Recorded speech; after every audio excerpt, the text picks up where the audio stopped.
Venezuela and Colombia set up the Binational Macro-Business Roundtable with the aim of strengthening economic and trade relations.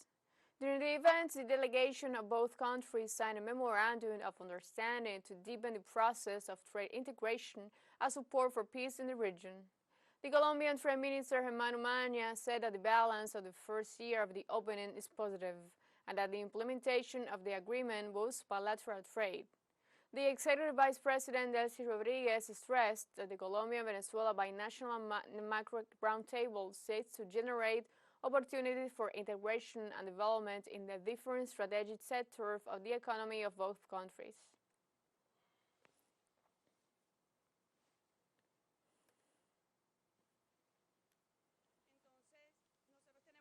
So we have to think big. We have to think ahead.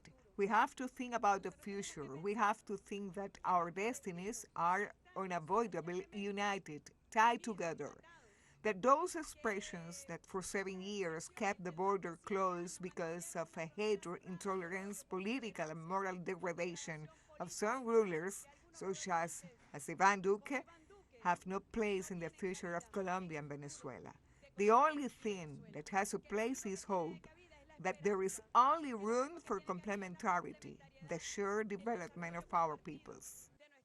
The Executive Vice President of Venezuela, Delcy Rodriguez, also recalled that a year ago the President of Venezuela, Nicolás Maduro, and the President of Colombia, Gustavo Petro, reopened the binational border after 70 years of being closed. And 7 years later, President Nicolás Maduro, President Gustavo Petro, brave presidents, took a strategic and historic step.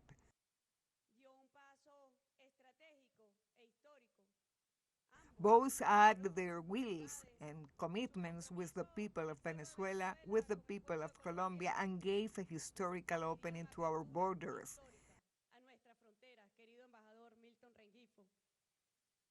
Dear Ambassador Milton Reyinfo, they also gave a spiritual opening because it was the desire of the peoples of Colombia and Venezuela.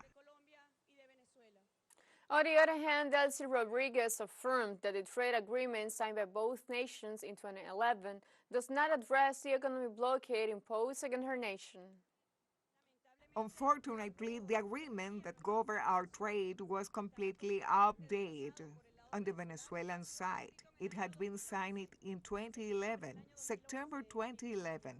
Minister Umaña, you are a scholar of binational trade, and you know that this agreement did not show the reality that our country is living today, the terrible economic aggression of a blockade illegally and illegitimately imposed by the government of the United States and satellite countries.